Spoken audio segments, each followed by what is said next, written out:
Morning friends, कसे वाटतायत माझे छान छान झाडं.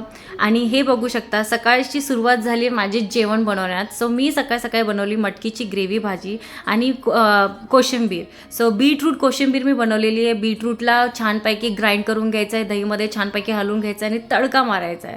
तडका मारायला एक स्पून तेल घ्यायचं आहे, जिरं मोहरी टाकायचं आहे, थोडंसं हिंग टाकायचं आहे, त्याच्यामध्ये करी लिव्स टाकायचं आहे. करी लिव्स व्हेरी इम्पॉर्टंट. थोडंसं हिंग आणि थोडंसं सॉल्ट टाकलं की आपला तडका तयार होतो आणि हा तडका मिक्स करायचा आपण आपल्या दह्यामध्ये. सो हा तडका बघू शकता, तड तड तड तड तड तड मस्त वास येत होता ह्याचा. आणि ह्याच्यानंतर हे बघू शकता मिहीर छानपैकी अभ्यास करतोय. सो तो अभ्यास करताना मला खूप छान वाटतं. हे बघू शकता तो स्वतःच अभ्यास करत होता. तोपर्यंत माझं नायकाचं पार्सल आलं.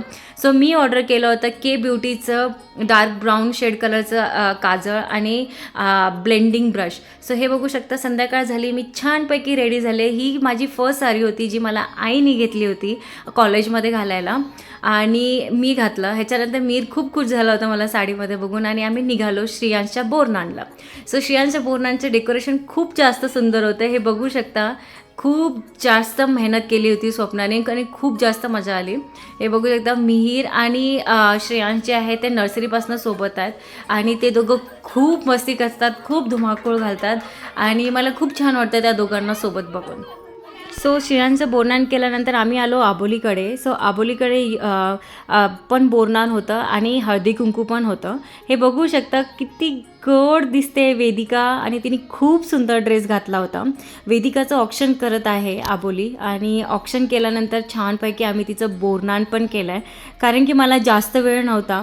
सो पटपट पटपट तिचं आम्ही बोरनान केलं आणि बोरनान केल्यानंतर छानपैकी हळदी कुंकू घेतलं. आणि आबोली बेसिकली माझ्या बहिणीची मैत्रीण आहे आणि तिच्या थ्रू ती माझी मैत्रीण झाली.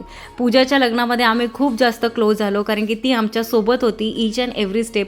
तिने खूप जास्त मदत केली होती मला. आणि पहिलं आम्ही एका दुसऱ्याला दीदी दीदी बोलायचो, पण नंतर कळालं की आम्ही तर सेम एजचं आहे. मग आम्ही दोघी एका दुसऱ्याच्या नावाने बोलायला लागलो. आणि ह्याच्यासोबतच आम्ही घरी आलो. घरी आल्यानंतर बघू शकता बाई किती पण सजलेली असू दे, किती पण तयार असू दे, तिला घरी येऊन जेवण बनवावंच लागतं. सो ह्या प्रकारे मी मसाले भात बनवला आणि हेच खाऊन संपला आमचा आजचा दिवस. भेटूया आपल्या नेक्स्ट व्लॉगमध्ये. Bye bye.